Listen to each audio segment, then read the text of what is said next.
If you're growing fast, just like we are, you know exactly how hard cash flow management can be. You've got customers to acquire, you've got ads to fund, you've got inventory to finance, especially if you don't want to dilute yourself by raising a round. What options do you have? Enter Wayflyer. With Wayflyer, you can get fast, flexible funding from $10K to $20 million at the best possible rates. No collateral, no dilution, just the funding you need to improve your working capital and help you grow your business. Join the thousands of businesses using Wayflyer to fund their growth. Go to wayflyer.com/pod to learn more. The big thing we talk to our tier 2s and tier 3s about is, hey, you're really good at like resolving most customer issues, and that's wonderful, and that's great for that one customer. But what can you do on that phone call, on that chat, on that email, on that interaction that can actually make the company better? And our good ones will be like, hey, I saw you tried out our new Rafaela jumpsuit. Like, what made you try out our jumpsuit? And that makes the company better, because that's what feeds our future products. That's what feeds our innovation. That's what feeds the website improvements. And that's where I think like CX really becomes so valuable to the organization. We're back. This is an interesting one. This is the first episode that I'm doing without Cody. Cody's moving into a new place and offered me the keys to the house for one episode, and no better person to bring than Mr. Michael Bair, SVP of CX at Figs. Hey, everyone. Mike, how are you? I'm doing well. It's Friday. Cody, in addition to moving into a house, didn't he also just like celebrate a birthday? Cody has been doing a lot of different things. Yeah. He's got a kid on the way in the next couple of weeks. So, you know, cram it all in. I know. So it's been a busy last couple of weeks. But this is exciting. So Mike just moved somewhere in my area, which is exciting. So from West Coast to East Coast. Yeah. How's the East Coast energy compared to LA? It's good. I lived in Pennsylvania and Ohio my whole life before moving out to LA to join my last startup. Really enjoyed the 7 years of living on the west side of LA. We lived, blocked from the beach for a portion of it, which you just can't beat. But after you have kids, and I think there's just a certain amount of time you could spend in LA and New York City for that matter, before you have to decide, am I doing this for the rest of my life, or is this like the end of the road? And like ultimately with the pandemic, and then we made the decision to make my team remote permanently.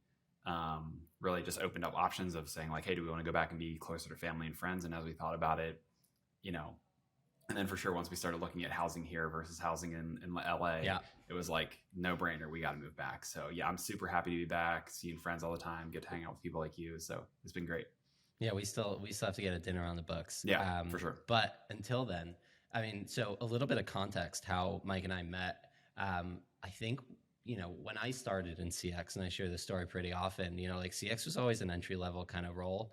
And it was always like, I knew executives in every part of the business, but CX executives weren't exactly super common.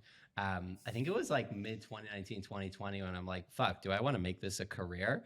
I started connecting with other people that I thought were like crushing it in the world of CX. And I think at that point you were like a VP or an SVP at Figs, which is like, recently went public, a tremendous company. I think people don't understand that Figs is, they sell stunning scrubs, but it sounds like a niche, but it's a sizable niche, and you have a large team. And I was just like, okay, this is kind of, besides for being a great looking dude, this guy built a career in CX. So we connected, must have been a year and a half ago. I think so. Right. And I was like, okay, what's the, like, let's talk. And I think the first conversation we had was about doing things differently. Which I think is like a perfect way to start this conversation. I think we were talking about surprise and delight. This was when I was at Olipop, and we were just talking about like, how do you keep a team excited? CX has always been the toughest part. For me, I think it's the toughest part of the business. It's usually thankless. How do you keep a team motivated? And I think that's probably a good jumping point for us. I'd love to kind of get your thoughts on. So happy to. So let me give a little bit of background, because I think like maybe similar to the moment you were having a couple years ago, I just kind of reflect on me like, did I ever pick a career in CX? So I actually started my career in the first 7.5 years in sales. So like traditional inside sales, like 70% commission, like very, in moments felt like Boiler Room and Wolf of Wall Street type of situations. Um, and it was a really good experience. And what I think like the main things that I took away from it were really good relationships. Like the person who actually sold me my house was someone who reported to me at that job 15 years ago. I still have, last night I was texting with a guy who I hired, and we were kind of like joking about like the training program that I used to run back in 2007, which was probably a joke. But the thing that the sales, so I ended up, kind of switching from that sales role and got an opportunity to go work for an energy startup, which then gave me, the bug for startups. But I went into a customer service role, and what I really kind of realized was a lot of like great customer service is actually like a lot of what makes great salespeople. You're personable, you're empathetic, you're solutions oriented. And for me, as someone who's like working on building departments, it was very similar. I was hiring for very similar people. Like in sales, I constantly was hiring for like 51% sales skills, 49% customer service skills. And honestly, like I think some of the best CX people are also like they have a little bit of that sales mentality. Like they believe in the product. They want the customers to continue to buy, to continue to subscribe. And so actually hire pretty similar profiles. And so for me, yeah, what I actually realized was like I was never really that motivated by like number, or not numbers necessarily, but like quotas or commission or anything like that. I was motivated by teams and great customer experiences. Like I wanted to walk down the street and run into someone who bought the product that I worked for and like get excited for them to tell me about it. And that's, Figs is that. Like I love meeting our customers randomly. They just like gush over it, and it's like such a nice feeling. Yeah, and then kind of to my comment a minute ago, last night I was at a dinner with people that I went to that energy startup with, and like it was like the team, it was the relationships you build, and I think that's a lot of like what makes CX attractive. And I think like as you build out teams, you really want that camaraderie, you really want that friendship. Like I think it's maybe it's a little bit lost in the pandemic world, but I think like you build great friendships with those people, and these are people that you often share similar soft skills and morals and ethics and integrity with, and so they just kind of naturally become people that you're like, I really like that person, and I would love to work with them for the next decade. So yeah, I don't know if I ever, similar to you, I don't know if I ever chose to work in CX, but the things I love about it are like the opportunity to like build teams, and then also just like provide those great experiences that you take a little bit of pride in when you run into that customer on the street. Uh-oh, I can't hear you. Okay, I'm not sure how that happened. There we go. But a couple of points you made there that I really loved, that I think it's worth pausing on is, I think number one, the synergy between like a sales role and a customer experience role. Like I was chatting with somebody a couple of weeks ago, and he was like, I work in sales and I hated it. And I said, like, you chose to work in sales, I'm curious why. And he's like, well, I love kind of people and understanding people. And I'm like, this is kind of the fork in the road where it's like, if you love sales, but you hate the quotas and the kind of the like, I must sell things even though the person might not love it, like that, like where you kind of cross over that bridge. I think, the other side of that bridge is customer experience and customer success, and just like you love people, but you're not necessarily the most extroverted. Like I feel like I'm super introverted, but I also love deep relationships with people that care about similar things, kind of like you're describing. And then I think that the other point that you made that was really, I was like smiling as you were saying, is like, the idea that you can create teams of people that all kind of vibe with the same idea. But also I think thinking about how when you build a customer experience team and you're like, okay, we all love the same thing, but I think it's the soft skills that I think CX people have more than anyone else in the business that we kind of see between the lines. And we're like, okay, this person's complaining irrationally about something that doesn't feel like the biggest deal. Like we obviously screwed up a little bit more than what they're leading on. I think that's been my biggest kind of search when I'm hiring, is like, I'm looking for people that can read between the lines of a conversation. They can tell if I'm getting like really, uninterested in what they're saying, or hyper interested in what they're saying, and kind of continue down that road. And that's really like a sales technique. But I think salespeople are pushing towards a sale, versus CX people are pushing towards like, how can you and I collaborate and understand each other more? So and that's what good CX people do. Like they work towards that resolution. They work towards like a better relationship. And then the really good ones are the ones that can then take that and turn that into conversations that actually improve not just that one customer's experience, but tens or hundreds or thousands of customers' experience. Like, I think one of the things that we try to talk to so we have 3 tiers of associates on our team: tier 1, tier 2, tier 3. The big thing we talk to our tier 2s and tier 3s about is, hey, you're really good at like resolving most customer issues, and that's wonderful, and that's great for that one customer. But what can you do on that phone call, on that chat, on that email, on that interaction that can actually make the company better? And our good ones will be like, hey, tell me, like, why did we launched a mauve and space navy colors last week. What did you like about it? Hey, I saw you tried out our new Rafaela jumpsuit. Like, what made you try out our jumpsuit? What would you, if there was something that you wish Figs would make, what would be that thing you would make? And I think that is that's a skill. That is a communication skill, to be able to insert that into a problem solving conversation and walk away. And like, we have a couple associates, and one of them is now a manager on our team, that were just like, I would listen to the calls or I'd read the chat transcripts and I'd be like, man, that's so good. Like, that's so much better than I can do. That's what the really good ones do. And that makes the company better, because that's what feeds our future products. That's what feeds our innovation. That's what feeds the website improvements. And that's where I think like CX really becomes so valuable to the organization, because they start to, especially in D2C e-commerce, where you don't have a retail team that can kind of give you live feedback, they become that voice of the customer in the most tangible way. I love it. I think the customer insights piece is something I always talk about. Like, brands will go spend $100,000 to this crazy agency that'll come and basically just harass people with surveys, whereas like your team can be asking that on a regular day.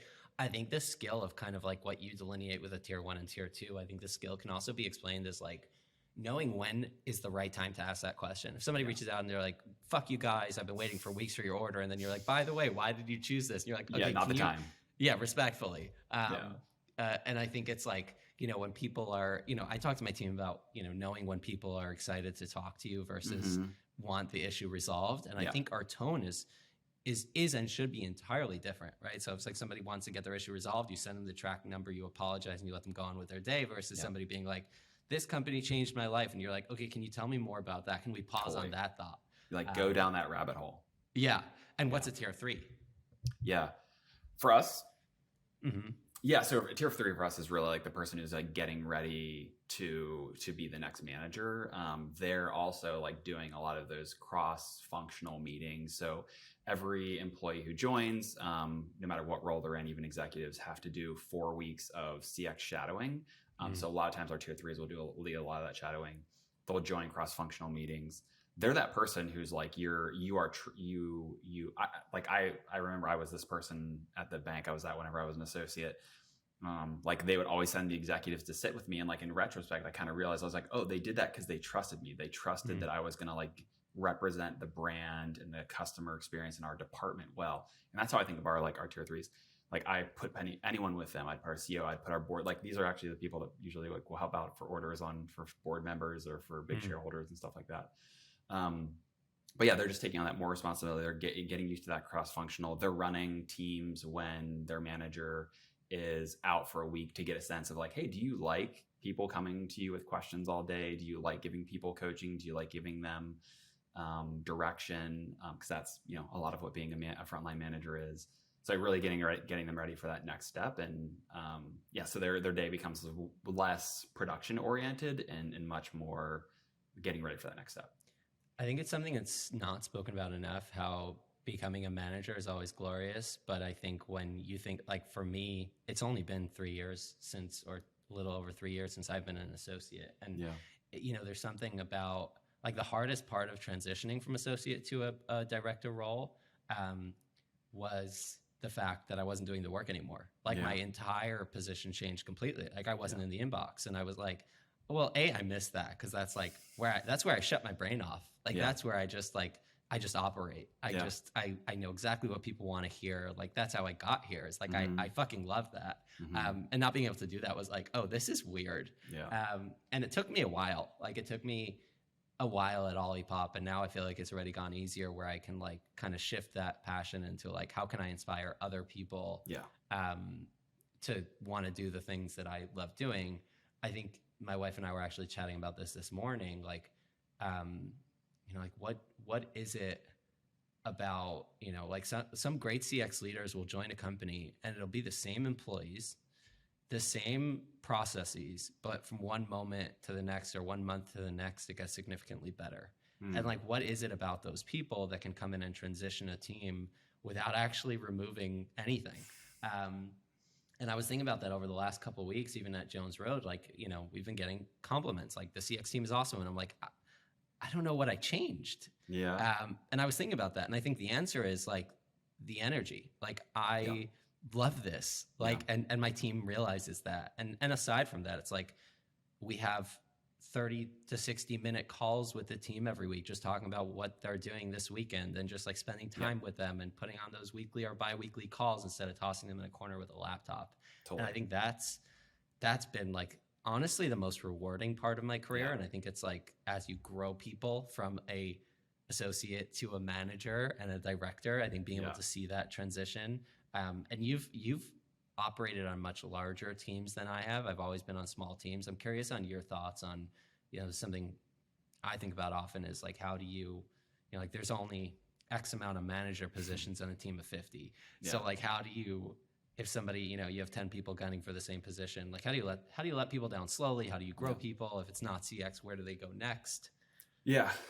So just like touch on, I think your energy point is so important. And like, whether you will admit this or not, there is something to having their leader be the D2C guy. It's I appreciate people. One thing I did learn early on in my sales career was like, we had our regional manager who's always like, people need to want the next job. They need to look at your job and say it's attractive. And so I do think about that. It really, not that it should be easy, but it should be attractive. And I think like you make wanting to be the senior director of Jones Road Beauty CX look attractive, which I think is really important. But yes, like to your question of like, as you get bigger, there's a finite number of roles. How do you kind of deal with that? I think that's super important. So, I guess like first thing first is like my hiring philosophy, which I shared in your newsletter recently, is like we hire for people with PhDs, passionate, hungry, and driven. So I want people that in their interview, they're asking me about promotions. They're asking me what it takes. Like I want those people to push. And from day one through to the end of the time, I want them to like want to do the next thing. And so the culture that I've tried to establish over my organization, over my time is like, one, I will lead by example in hiring from within. So almost every single one of my managers was an associate. For sure, all of our tier 2s and tier 3s, I've never hired a tier 2 or tier 3 outside. Our director was an associate at one point. Our like PM for our team, who's a senior manager level, same deal.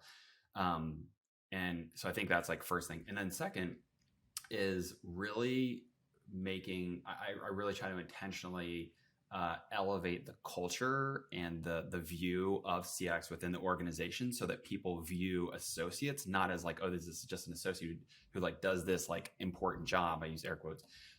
But like actually has like real value to the organization.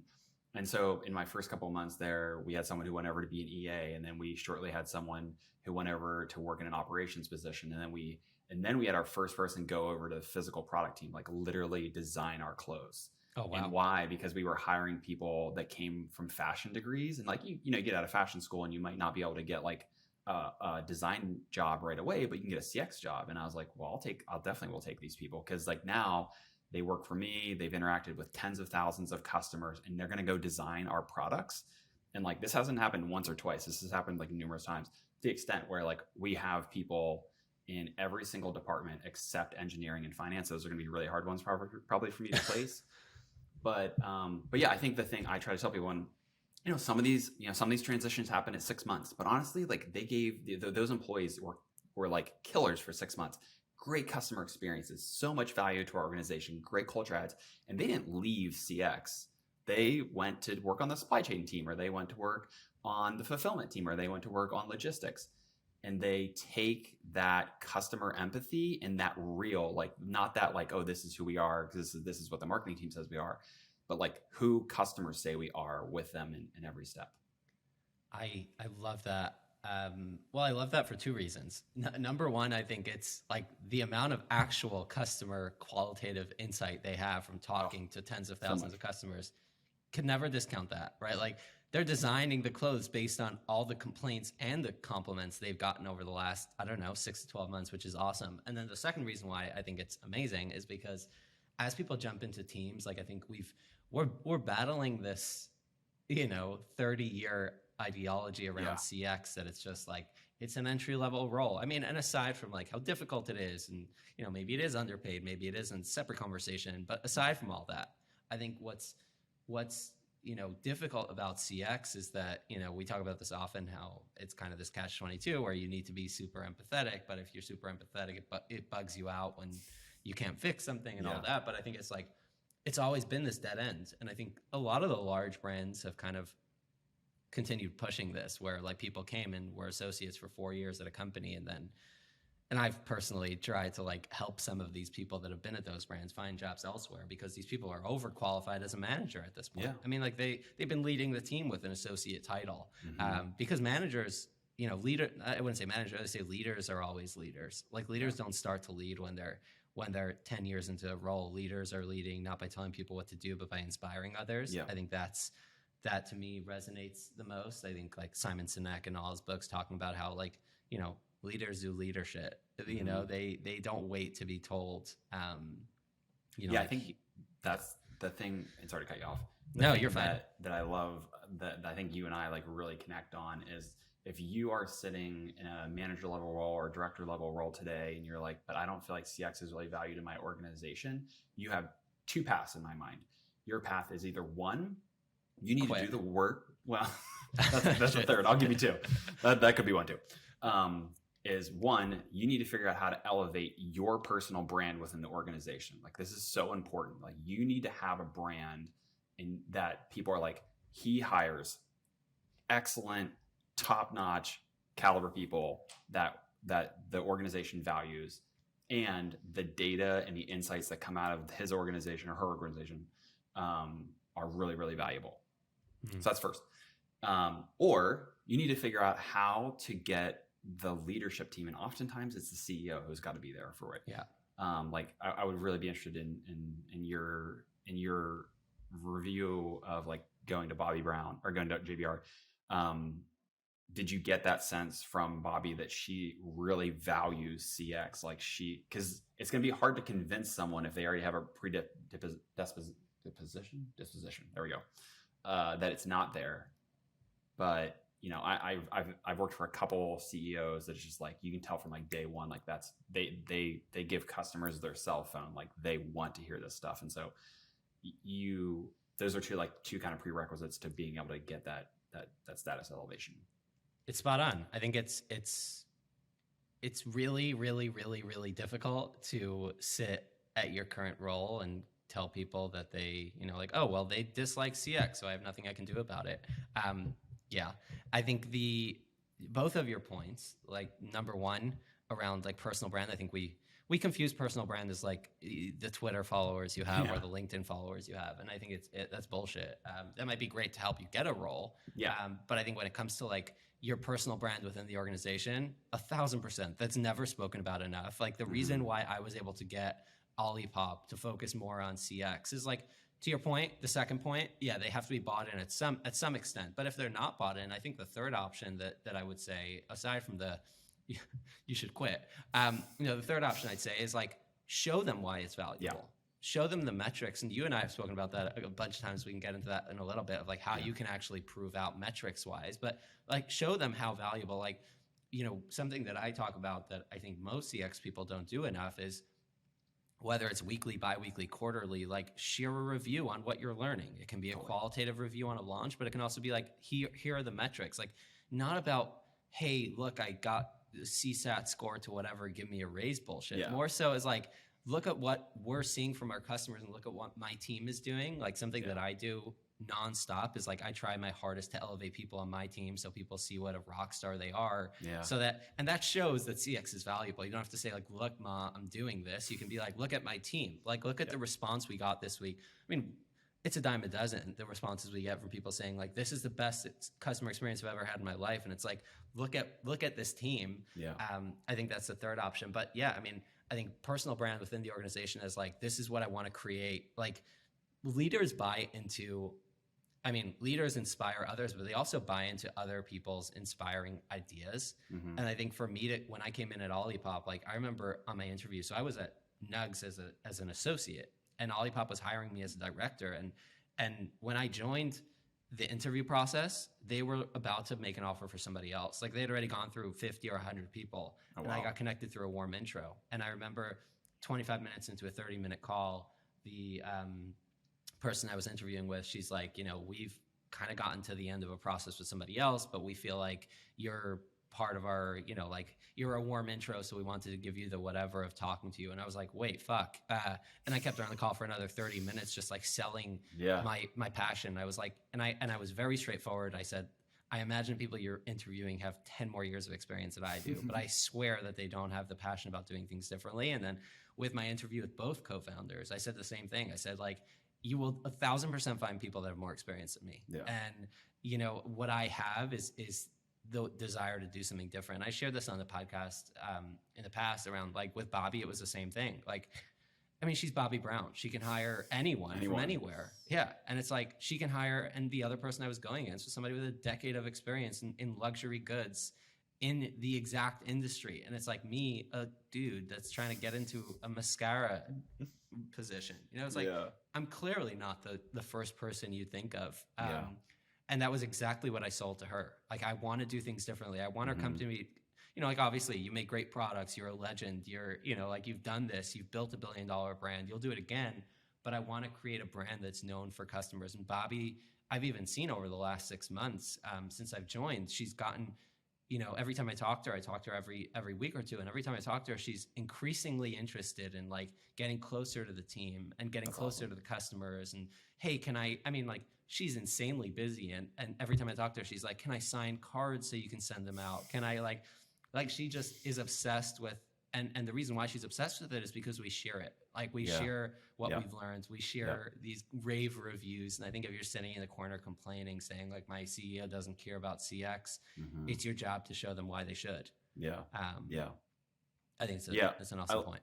I think, like, that one of the things that is really hard, depending on where you are in your career, is accepting that efforts are no longer what are going to get results. It's the outcomes that really will, like, get you what you want. And I think so many CX leaders are like, they focus on their important things, but maybe not the most important thing. And so, service levels are important, but are they the most important thing? Just use some stats like CSAT or response time, staffing levels. Those things are, like, important as a CX leader, but are they the most important thing to your organization? I worked for, I did a short stint in B2B SaaS. And the thing that I always kind of, like, was frustrated by initially, but then realized, like, why it was so important was how valuable Facebook comments were to the co-CEOs. And what I was initially just like, but like, there's this mountain of data from our customer support and from our customer success and all these other places. But what I realized is, like, ultimately, like, they only had so much time in the day, and Facebook messages gave them an immediate feedback mechanism, an immediate connection to the customer. And so take that for what it's worth, and, like, figure out a way to build on that interest in that one channel to other channels, and really find a way to elevate your team.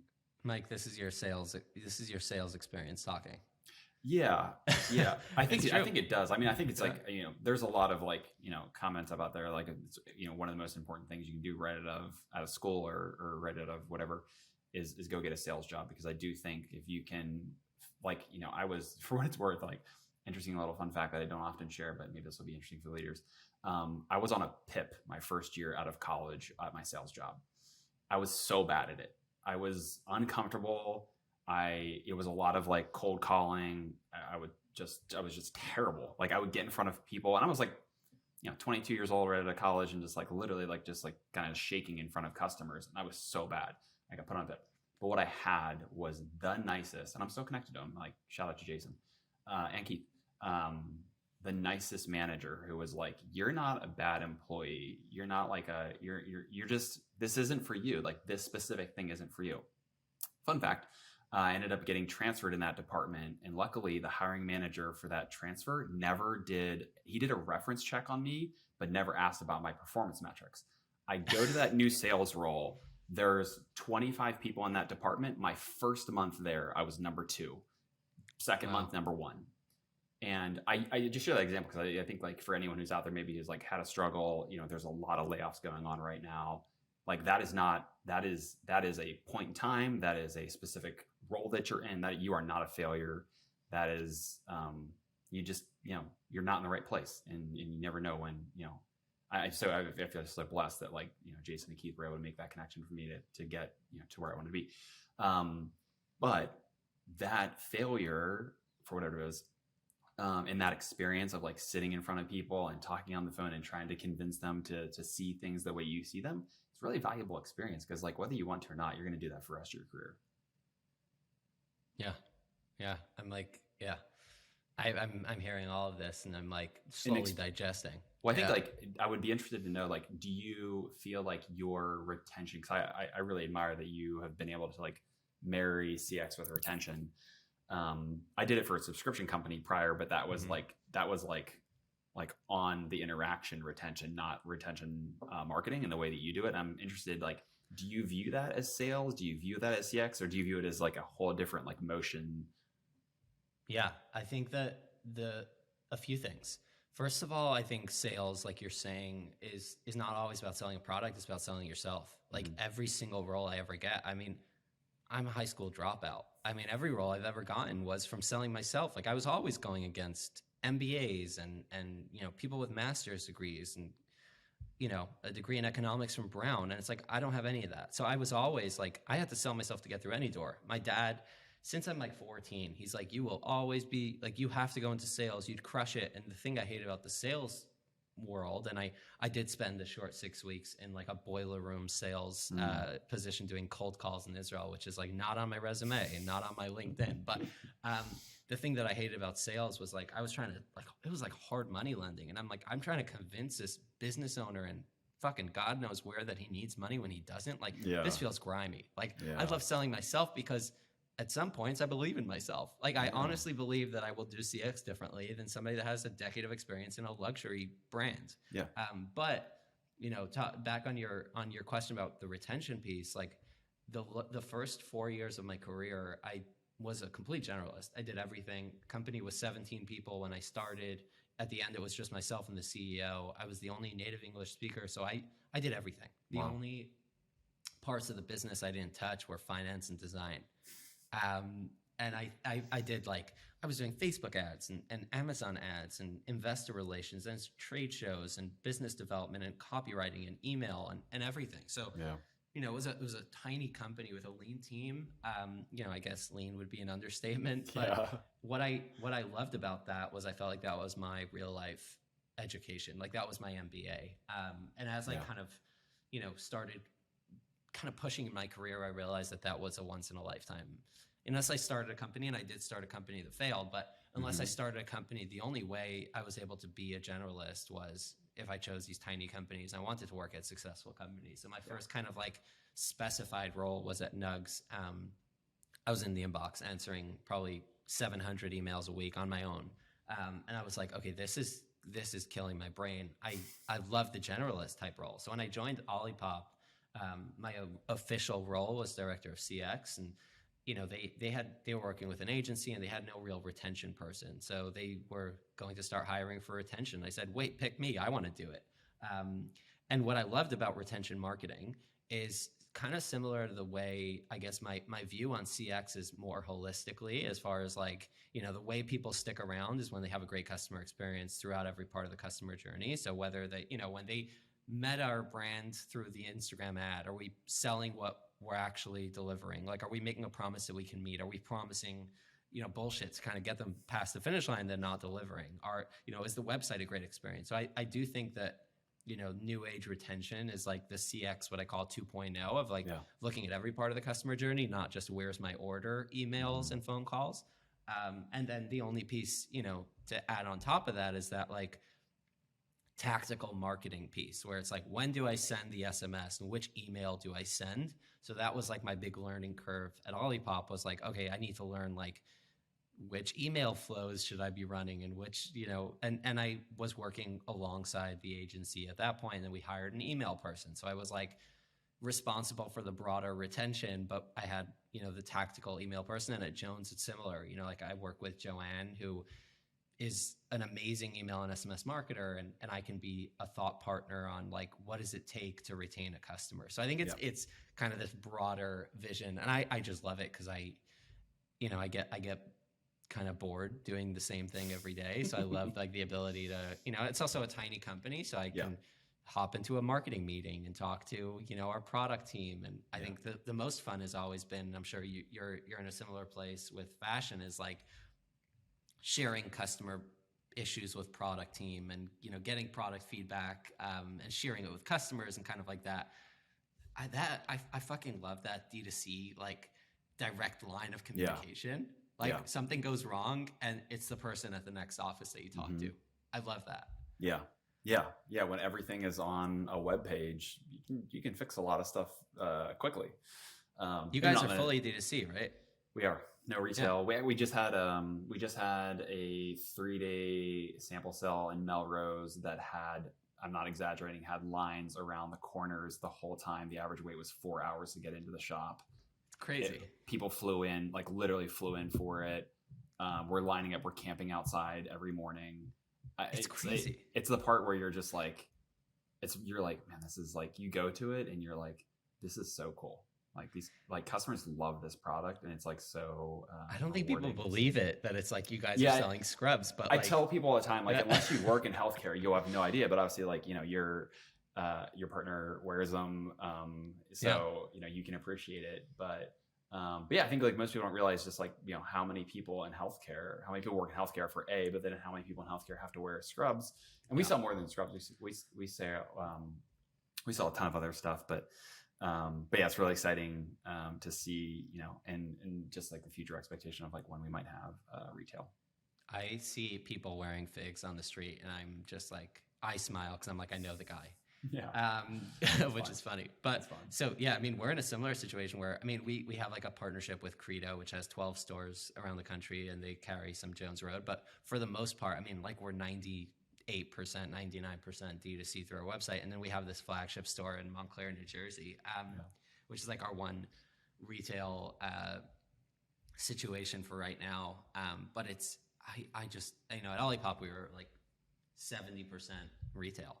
And I hated like the math I was doing, and people ask me this often, like, how did you kind of strategize around like what to expect when you go retail, as far as like how many tickets should you expect? And I was like, the fact that we were 70% retail and less than 1% of our tickets were from retail. Wow.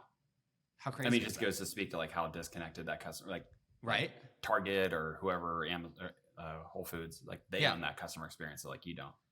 But like the same exact issues that we were having with like soda being flat and the can being damaged, like any kind of beverage company has, we would have thousands of tickets a week or a month coming into CX, but none of those were retail customers. And that, like you're saying, like it's crazy how disconnected customers are. And it's like, there's 0% chance that we're not having the same issues at Whole Foods, but they're probably just saying, fuck it. Like nobody's going back to if you're shopping at Whole Foods, you're not going back with a single can of soda and being like, I want a refund, right? So it's like, and what does that say about retention? All it does is like pop into my head, the Billy Madison, like dented can special. I forget what movie that's from, but yeah, no, seriously. Right. It's like what, so these people buy it, and they probably won't purchase again. Cause if you taste Olipop for the first time and it's from the tiny percentage of cans that are flat, you're never ordering again. If you order it online, you just email us. We send you a new case. Down to Chat is brought to you by swag.com.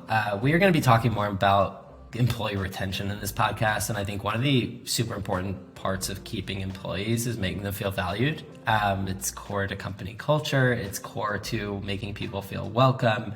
And so many brands pull out this janky old swag that people don't want to keep. Swag.com is exciting because they carry thousands of incredible products, from custom tech to apparel like North Face and Yeti and Nike and so much more. Swag.com works with 5,000 companies like Amazon, Netflix, Spotify, TikTok, Google, Apple, and a whole bunch of small startups. What the most exciting thing for Swag, the most exciting thing for me on swag.com is that you can create these custom gift templates where when somebody joins your company, they fill out a form, they go onto this landing page. I know Cody's a big landing page guy. Hop on a landing page and you can actually, brand this landing page, and it feels like your company's swag selection page, which is absolutely awesome. And you can ship 50 different swag boxes to 50 different addresses all on their site. So excited for that. If you use promo code D2C10 at checkout, you get 10% off your first order. Check it out, swag.com. Yeah, it's like, I'm always curious, like the brands that really their main sales channel is Amazon. It just really disconnects you from that customer experience. And obviously, like, Amazon gives amazing customer experiences, but like they're getting the credit for that, not your brand. And so how do you ever build a community? How do you ever build that relationship if you're using those channels? I get shit for this all the time because I'm a D2C purist and I don't love Amazon. Yeah. I mean, at Olipop, we were doing, so the reason why we ended up launching on Amazon was we saw one of our competitors was bidding on the Olipop keyword on Amazon, and they were absolutely eating our lunch. They were doing like a few $100,000 a month for people searching for Olipop and buying them. And that was like, we're not going to let that happen. Yeah. So we eventually launched on Amazon, and we were doing quite a bit of revenue. And again, we'd get one ticket a month. Like it was ridiculous. Yeah. And like you're saying, Amazon does offer solid experiences when it comes to like supporting people and fixing their issue. But I've never thought about, when I buy a product from Amazon and I don't get it or I get it damaged, I never think like, wow, this company has great customer service. I think Amazon has great customer service. Yeah. So that's like, and again, like, with all the technology, like everyone's got a cousin that's selling a way to like get your data from Amazon. But for the most part, you don't have their email, and it's not about like their email and their demographic information. It's about like, as a D2C brand, we can spend, at the moment, we're spending weeks ideating about our post-purchase email journey. And it's like, if you think that that's important for a customer, especially in our world where it's education around the use of makeup, like if you think that's important for an online customer, but on Amazon, they don't need any of that, you're crazy. Yeah. Like if you're buying a product that's called Miracle Balm and you've never used anything remotely similar to that, and you buy that on Amazon and you have no idea how to use it, why on earth, if you're like super passionate, you'll go on Instagram and try to find videos that show you how to use it. But it's like, I'm a D2C purist. So yeah, it's challenging. Cancel me. You need to find those additional channels, but those additional channels, could erode difficult. other parts of your business. Yeah. And it's a lot of money. It's like people that skip Amazon leave a lot of money on the table. Yeah. And we get this all the time. Cody and I will have people reach out and be like, you guys are nuts. Like, you don't sell on Amazon. And it's like, we're at a point with this business as a bootstrap business that's like not going to like, we're not aiming to like just explode and sell tomorrow. Like there's a vision of building something long term. And it's like, the obsession about brand. And Figs is a great example of a company that went to IPO fully D2C. Like it's possible. Totally. But I think it's like these, and the next kind of like, I guess, topic I want to hit on is your surprise and delight, because I know we chatted about that a long time ago, and I think that's another kind of a great segue into that, is thinking about like these customer connections and conversations. Yeah. I think that's probably one of the first things we connected about, because I was talking about surprise and delight, and you're like, we do something similar at Figs. Yeah. Do you want to jam about that? Yeah. So there's a couple brands out there just like super inspirational, like Chewy's, obviously. Yeah. Most people know that. It's you can't go 6 months without getting that Chewy's post, that LinkedIn message, or that Twitter post that you're like, a million people like this, huh? I know. And we're like, we've seen this already. Can you guys stop liking it? No, it's so good. Yeah. It's so Right. good. It's so good. Yeah. And then, I also think like there's some other ones, like if you read about the, kind of initial success of SoulCycle designing their t-shirt, and in ways that's a little bit surprise and delight. Peloton, and I think kind of copied this a little bit with their 100th Century Ride shirt, which then became like so big that they ended up having to put it on their website. They probably don't even do it anymore given the state of the business. But it just, it's not the gift itself. Like, yeah, maybe Chewy's is the painting. I would be hard pressed to say many of those customers actually put the painting on their wall, and it's like they think it's like a Monet or a Picasso or something like that.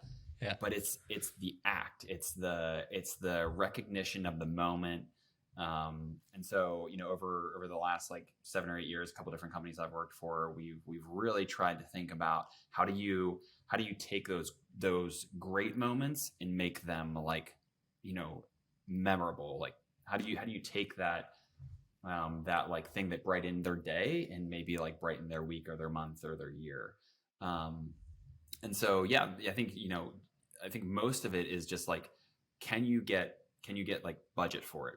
Can you sell people on the vision that I can take, if we get 50,000 interactions a month, I can skim off the top 50, or I can skim off the top 500. And these are like 45-minute long conversations on the phone, or someone who shared, obviously there's tragedies that happen all the time that, just take those moments and really try to acknowledge. So, over my time, we've done fun things like, one time someone was on the phone with a customer and they heard Little Mermaid in the background, and the woman shared that it was her son or daughter's favorite movie, and we sent them a Little Mermaid stuffed animal. Amazing.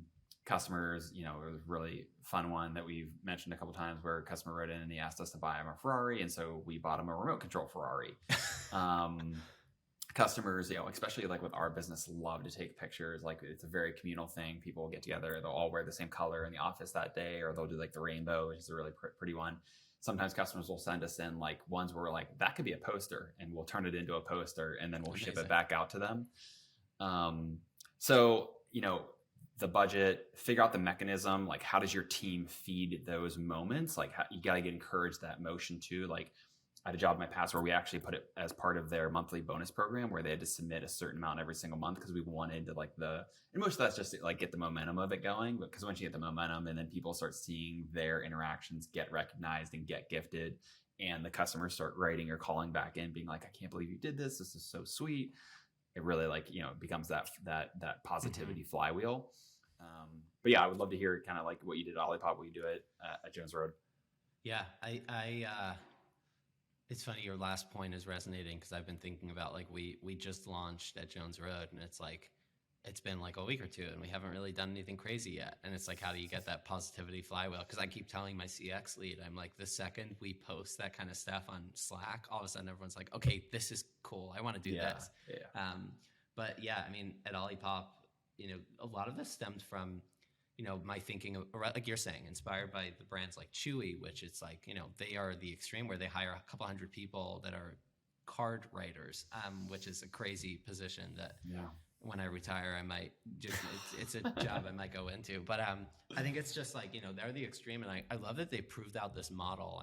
Them and Zappos proved out this model that customer obsession is actually a route to building a very profitable company, which I'm obviously thankful for as I try to build this career of, my long-term vision is proving out that putting customer experience first is profitable, and it's how you build community, it's how you build brand. But talking about like, our surprise and delight vision was always, thinking about, well, two things. My first question was like, how do you prove out that it's valuable from like an ROI perspective to the CMO or whoever's wearing the numbers hat, but also, what is the optimal person to deliver this experience to? And one of the books that I read, which helped me kind of formulate an opinion on this, is The Power of Moments by Dan and Chip Heath, which is, about breaking the script, right? It's like somebody tells the company that they're struggling from whatever, and they get a box of, I don't know what, to their door. It's like, wait, what? Like, what just happened?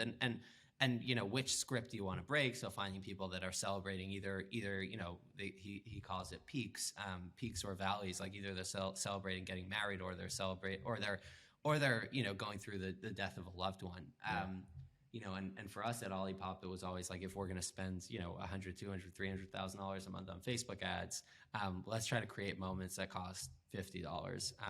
Let's spend $2,000 a month on surprise and delight. And the things that kind of like, for me, it was always like, what's an email that you read that makes you pause in your tracks and be like, oh shit.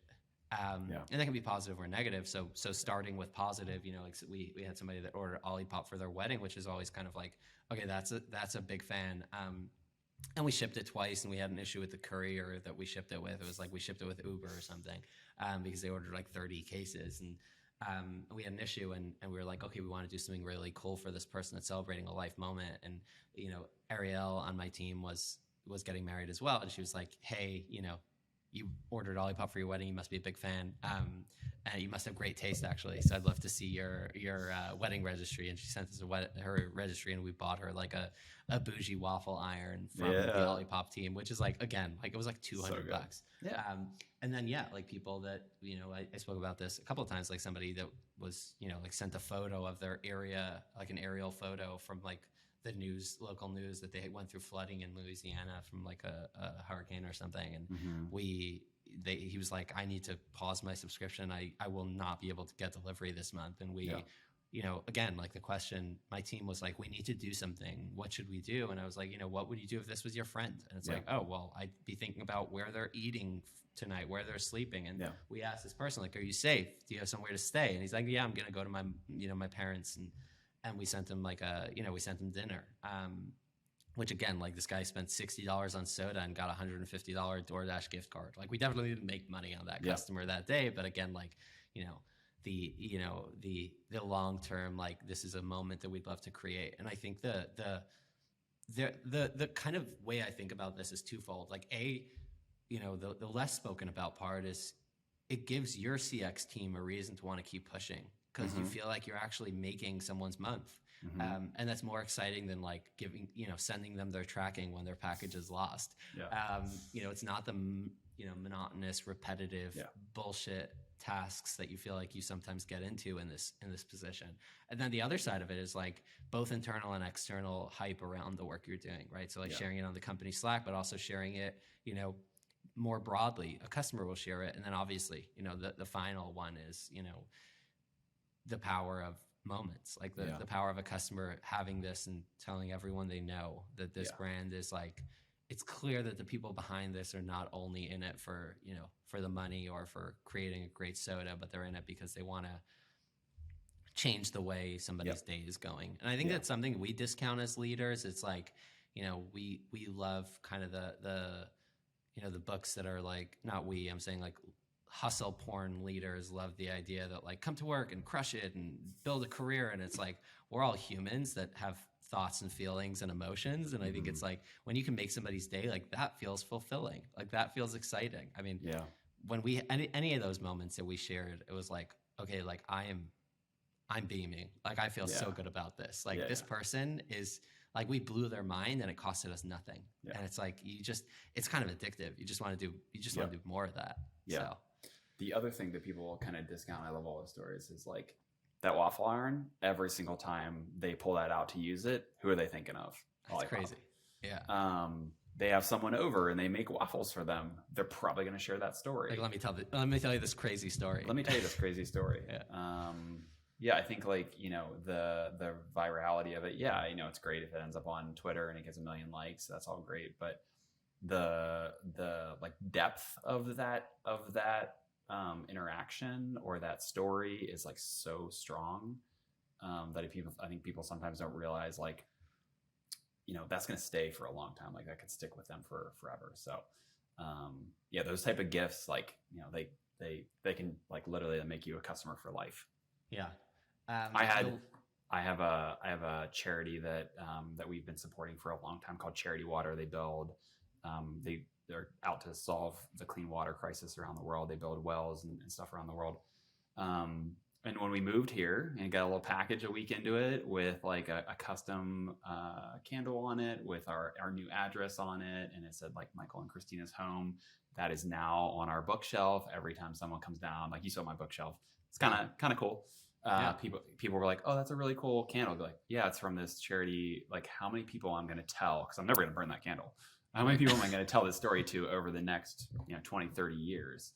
I think finding those things, and obviously like flowers, can only last for so long, but if you can find those ones where this could stay for a while, it's really valuable. I mean, I think the most important thing is like the way you think about it, right? It's like, it's impossible to kind of copy and paste what somebody else does. Like if I decided that I would start sending cards to everyone, it would kind of be like, okay, cute. But like, Like, I think it's often when people ask me like, oh, how would you do surprise and delight? And I'm like, you don't want to copy and paste. Like, you want to do this something that feels like it resonates. Like for us as you know, at Jones Road, it's like, this is Bobby. This is her legacy. This is her brand. Like, imagine somebody getting a card from her when they've been, you know, a super fan for 30 years. Like that's right. Like that's exciting. Yeah. And I think that's like, you could never discount what that can make somebody feel like. This is like even before we formalized the real program, we had somebody reach out that they had, you know, a niece, or I think it was one of our customers had a niece who was like going through something. She had an eating disorder and she was struggling, and she, you know, this aunt reached out saying like, you know, this girl's a huge Bobby fan, and you know, like she just wonders if there's anything we can do. And I replied saying like, which books does she already have? And she sent like a list of all these like Bobby books. And we found one book that she didn't yet have that's like, you know, about confidence, and you know, that's been what Bobby's been selling and pushing for the longest time, is like feeling great about your own self and not using makeup as a mask and all that stuff. So we found this book, and Bobby wrote a really sweet note in it and signed it. And I mean, like, that took us 30 seconds and we made somebody's week or month or year. And I think it's like thinking about how you can leverage your own business and story. And you know, like for us at Olipop, it was like the whole idea of Olipop is healthy indulgence, you know, and for us, it was like a waffle iron is indulgent. Like that was like the one thing on the wedding registry that resonated the most. It's got to be authentic to the brand. And if you want to make your brand like stand out from others, like, you know, you got to figure out a way to personalize and like have those interactions or those moments that really like personify your brand. And it's, to your point, it's going to look different from Nugs to Olipop to Jones Road to wherever. I think the one that you told me about a while back at Figs is like when people graduate or like get their first job.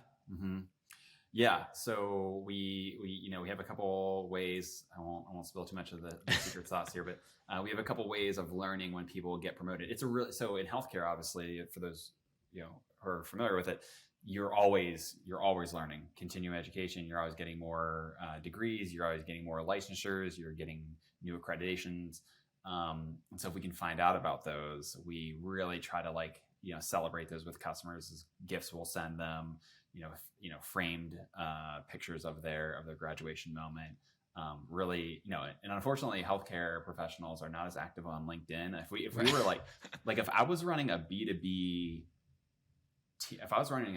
software sales tool, guys, like I would just the daily LinkedIn post. Oh my gosh, I would just crush that. Like if I was SalesLoft or Maestro or any of these like sales enablement tools, I would just like scoop that stuff all day and just like. I mean, you could do it, but yeah, healthcare professionals are not on LinkedIn, so I can't do that as much. So we have other ways, but yeah, you know, trying to find those moments, like those are big moments for healthcare professionals. It is really hard to pass the NCLEX. So when a nurse finally does that, like we want to celebrate that. We want to be there to tell them how proud we are of them as well, and we are. Like, you know, we're lucky enough to serve a really special segment of customers, and you know, these people literally save lives for a living. And so, yeah, if we can help celebrate them, it's fun. I mean, it's so amazing. I just got goosebumps. I got goosebumps also because like, I think about this often, how like my job is a fucking blast, but my wife is in med school about to save lives. And it's just, it puts things into perspective. But like you're saying, it's like, it's pretty wild that your entire customer segment for the most part is like people that are saving lives for a living. Yeah. Which is crazy, but also like the idea that you can be there to celebrate at something that's not just like, hey, I woke up in the morning and I ran 5 miles, but it's like something that took them 10 years to do or 12 years to do. Yeah. That's fucking awesome. And I think in terms of like providing, you know, your team members with a job that hopefully they're going to love. Yeah. To your point, like, you know, responding to lost orders and where's my order tickets and returns and exchanges, like there's just not going to be that exciting. Like there's not a whole lot of ways to do that. But if you can get people excited for that 1 or 2 or 3 moments a day where you can really make that interaction special and really feel like what I think CX people do is they do emotional labor. It's not physical labor. You know, sometimes it's mentally challenging. You know, some of the tools we use, I'm like, this is freaking complicated. Or like, especially when we're doing international, and I'm like, you know, my brain just does not work in that way. Like, I'm like, how does the freaking exchange rates? but I think it's emotional labor. And I think you have to really think about like, what is the reward for an associate for emotional labor? That you want the other side to have appreciated how emotionally laborious that was for you. And so how do you do that? You get someone who calls back in and is like, I can't believe you sent me purple flowers after learning that my daughter passed from leukemia. That is the reward of like a hard day's work. I love it. I never thought about it that way. I think it's like, we talk about something I ask on every single interview is like, anytime I interview anyone in CX, I'm like, how do you relax or kind of like unwind after a day of work? Because like you're saying, I think it's the most emotionally taxing job I've ever done for sure. Yeah. And I always say like, there's no wrong answer. The only wrong answer is like, oh, I disassociate. I don't feel anything. So then I'm like, I don't know about That's not going to work. Yeah. But it's like, personally, I eat a bunch of chocolate and scroll through TikTok endlessly. And I'm sometimes jealous when people are like, oh, I run. And I'm like, fuck me. I wish I did that. Yeah. But, doing something. And I always think about that side of it. I never think about like, what's the reward for this? Yeah. Because people that love Excel and are in the numbers game, they love at the end of the day, seeing something, you click one button and the formula works. You get it. Right. It feels so good. But yeah, like in CX, it's like you're saying, like if you're just answering, where's my order? Like, where's the reward? Yeah. And I love thinking about it that way. It's those moments that you create, like somebody, replies to an email or calls you in tears saying like, this made my week. Yeah. That shit, I'm not sure if you've read about this, like this recent, have you heard about like the quietly quitting like thing that's going on right now? The new trend. New trend. This will probably be gone in 2 weeks. But that whole like concept is just like very lost on me because I'm just like, one, I don't think you can do that in CX. You definitely cannot be a good CX leader if you're quietly quitting. You should quit. You should definitely quit.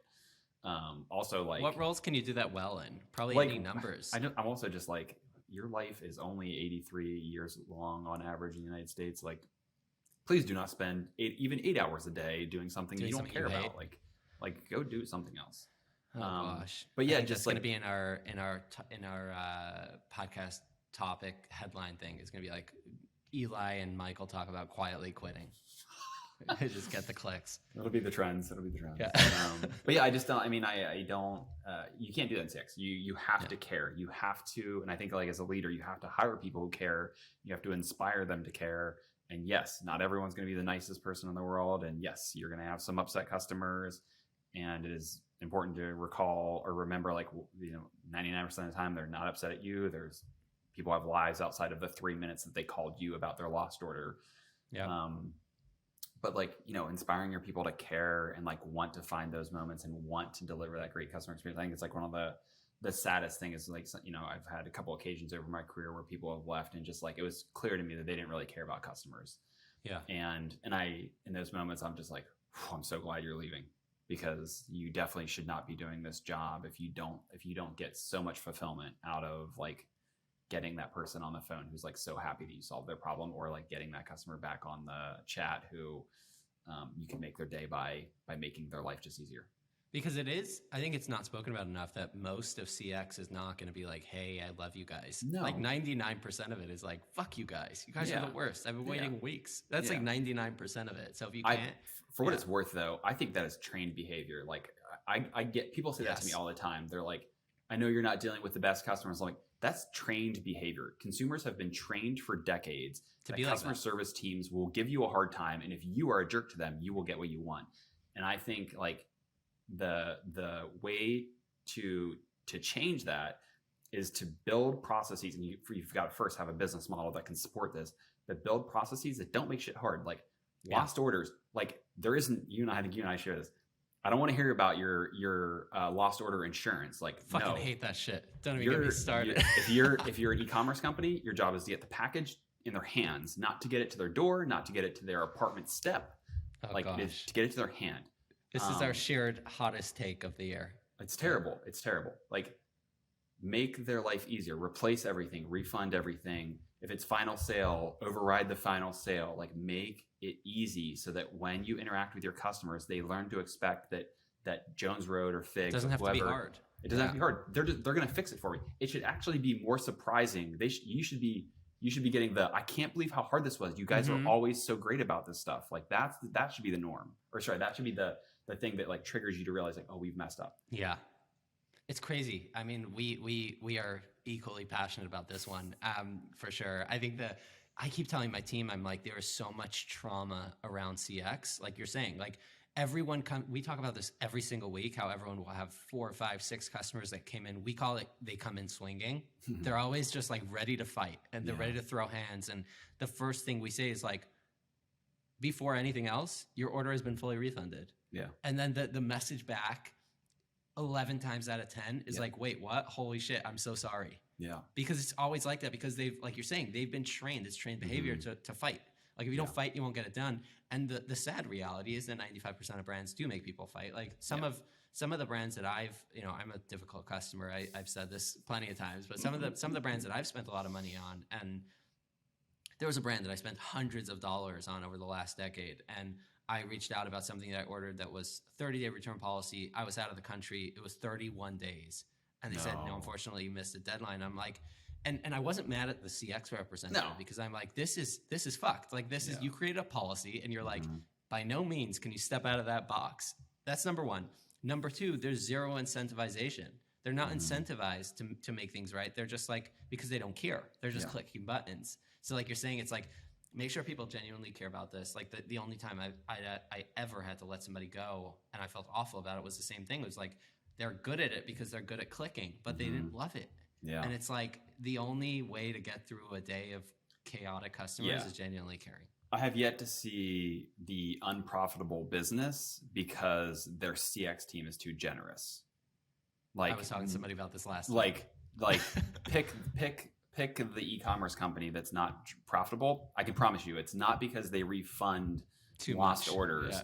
It's not because they give away it's not because they don't have the delivery insurance. No. There's way other things. Like if you can spend $100,000 a week on Facebook and Instagram ads, I'm pretty sure you can replace lost orders for probably what will honestly be like $2,000 or $3,000. We've done this at Olipop. We've added satisfaction guaranteed on every order. Yeah. And the amount of people that actually like invoke that, like I said, lost orders, damaged orders, satisfaction guarantee, it was under 1%. Yeah. It was like, and the most I've ever seen was 3%.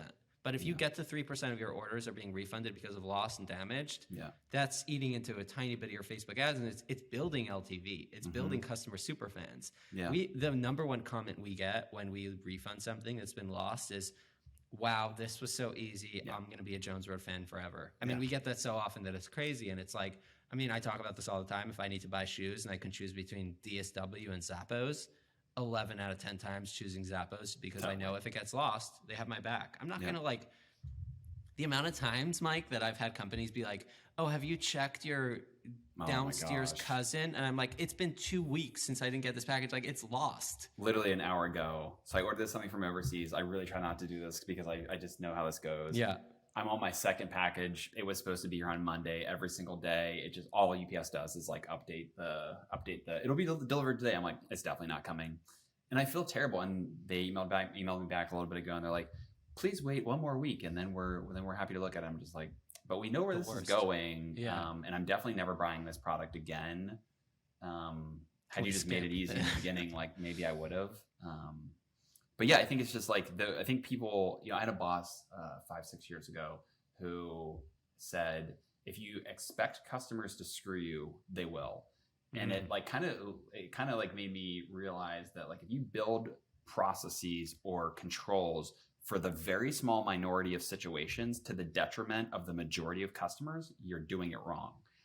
Like, I'm not saying give every single customer a 20% discount every single time they contact you.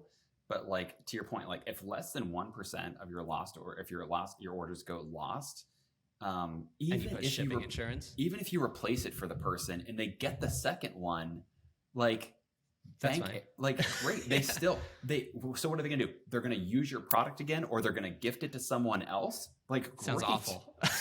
sounds great. Yeah, right. And so, yeah, I think like, if your business model can't support good customer experiences, then you've really got to like reevaluate these places where you're investing dollars. Yeah, we say that at Olipop. It's like if you get the second order, we used to tell, whenever we used to reship, we used to say, if you get your original order, please share it with a friend. Heck yeah. And I used to tell my sales, my paid media team, I was like, I just got you a customer acquisition for the cost of the product. Mm-hmm. Like, that's a no-brainer. Yeah. You're spending like $87 to acquire a customer. You just got one for $4 or whatever. And I'm like it's just, I love your point about building systems. It's almost kind of like a little bit of a surprise and delight if that second package does come. Like, you're kind of like, ooh, like I got that. And the customer feels like they got more value for their money. It's like, it's never a bad thing. It's a win-win. Like, take it. And to reiterate, I've never spoken to a company that has lost, damaged orders in excess of 2%, ever. So I'm like, so you're defaulting your delivery insurance on 100% of customers. And I also personally hate the idea of like, so we don't have to deal with lost packages. Like, you still will. They will definitely still contact you. But B, that's our bread and butter. Like, that's where we go above and beyond and create super fans, because we're like, oh, you lost it, here's a full refund. Like, that's our moment. Like, I want all of that. Yeah. Hey, the last thing I want to touch on, and then I'll let you go. How do you prove ROI on great customer experience? There's tons of ways to do it. Give the folks the numbers. Okay, well, let's just do a couple. Before I do, please recognize everyone else in your business is doing this. Like, everyone else claims attribution on everything. So like, if you're in CX and you don't feel like you should get to claim that, like, trust me, everyone else does it, and their math is no more accurate. So let's do a couple. So this was what, I think you read the gorgeous revenue playbook that they released a week ago. They had one in there about take every chat for the last 60 days, look up the email, see if the customer's ordered in the last 7 days, in the next preceding 7 days, and figure out if the question they asked you about chat was related to the product they bought, claim their revenue. On the surprise and delight side, you can look at repeat order rate prior to their surprise and delight, and repeat order rate after their surprise and delight, and how much lift you get in LTV by the increased order rate. CX interactions, you can simply just look at the LTV of customers who have never contacted you versus the LTV of customers who have contacted you.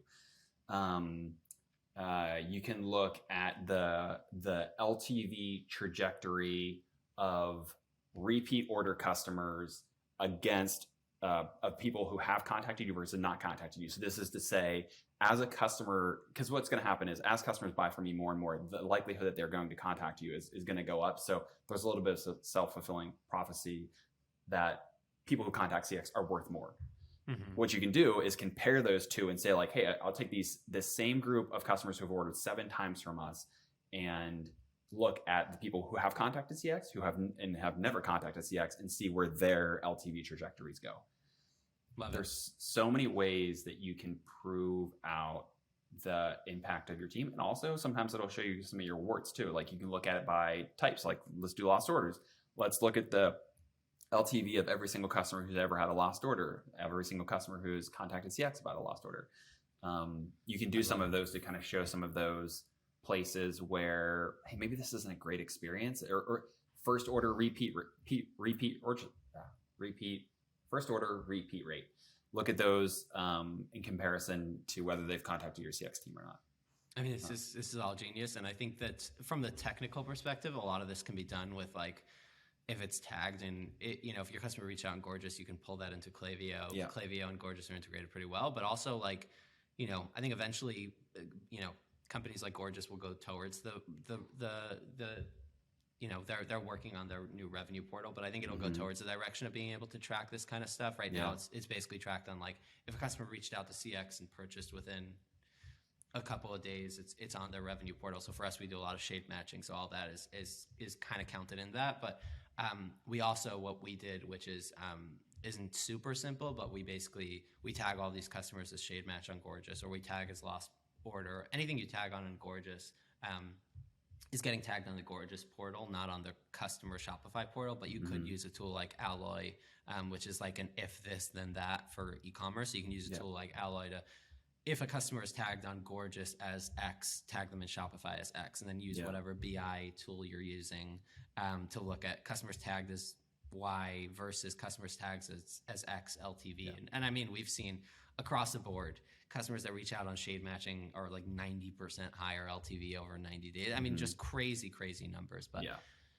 when I was previously at a subscription startup, and you would think customers contacting you about billing or pricing issues would be net negative, but what we actually could find was like 3 to 4 times higher LTVs of customers who had an interaction with our team. Because basically what they get is they take this opportunity where they were sold and maybe they didn't remember like everything about their initial sales interaction. But when they talk to a CX person who's maybe not as incentivized by just getting the sale, they kind of like reaffirm the value proposition and then end up being a better customer. Fascinating. Yeah. Wow. That's very fascinating. So the days of saying customer experience is not, it's a cost center. Yeah. If you Those days are over. Well, yeah. I mean, in fairness, I do think there are some businesses like, I have some sympathy for, people that run like airline, if you're running like CX for an airline or something like that, like, I don't know how you do it. Like it's just hard. Do you know anyone that does that? I don't. I tried to reach out to some guy actually this morning. The guy from like the head of CX at Delta. I tried to reach out to him on LinkedIn. I was like, I'd love to do a newsletter. I would about have that. so many questions about like, just how they do it. How do you wake up in the morning? Yeah, I mean, those are businesses where they have like a legitimate case to be deflecting tickets because but I mean, in fairness, those also are businesses where, if they had better apps or if they had better self-serve tools, like I definitely don't want to call Delta and wait online for 45 minutes to talk to them. Yeah. But if I can't rebook my flight on your app, if I can't cancel it without like talking to someone, I'm a really loyal American Airlines, and there's just like sometimes. Now it's good because you're in Philly. Yeah. Oh my gosh. That's actually why probably originally flying out of here so much. Philly. Yeah. But yeah, there's times where I'm just like, man, I definitely don't want to contact you. You don't need this interaction, but I can't do this without involving you. So there are some businesses where that is much more challenging. But if the majority of your customers are in that D2C e-com space, I remember a couple of months ago, there was Jason Lemkin tweeted out something. He's like, it's funny, B2B businesses can't answer a call within an hour, but B2C companies are answering in 3 seconds. And it really, especially because I came from a big B2B company prior to this, and it's so true. Crazy. If you're a B2C company, you can really deliver some outstanding, personalized, like high touch experiences, and still deal with some of that kind of lower touch stuff. Crazy. Well, it's been an hour and 15 minutes. We could go like 10. I could definitely do this for like hours more, but I know this has been for a future one. This has been a blast. I've been dreaming about talking to you on a recorded line for a hot minute. So but I had last time you were in my place, I had our Siri recording our whole conversation. Boom. So we can actually use that as a podcast as well. Yeah, but we can talk for hours, and I love using you as an example for somebody that's building. No, you're building at this scale. Like I'm trying to do things differently, but you're trying to do things differently at a company that's massive. And I've been inspired watching you. Yeah. One of the cool moments for me was like a week ago. One of our tier 3 associates, shout out to Rachel. I got on a call with her, and she was just like, I saw your call or your part in Eli Weiss's newsletter. I was like, do you follow him? And she's like, yeah, I'm a huge Olipop fan, so I've been following him back in the day. She's like, that is so cool. And I was just like, look at this. Eli's getting me cred with my employees. I feel so grateful. I had this at a dinner this week. Somebody was like, they were like, I'm a huge fan. And I'm like, who are you even talking to? Like, I disassociate my online persona from like me as a person. Because I'm an introvert. So my whole online persona is my mission to make CX cool. Yeah. And I fail to piece those two together, that it's it's tied to my name. Yeah. So when people recognize me at a D2C event, I'm just like, I want to bury myself. But you also have a fairly recognizable name, a fairly recognizable face. Like you're gonna get it. I'm in trouble. Yeah. But thankfully I'm in Philly, so there aren't many, D2C people recognizing me at you walk around LA, maybe so much. Yeah, right. This has been such a pleasure. Yeah, same. Same. Well, let's do it again. All right, man. Talk soon. Thanks so much.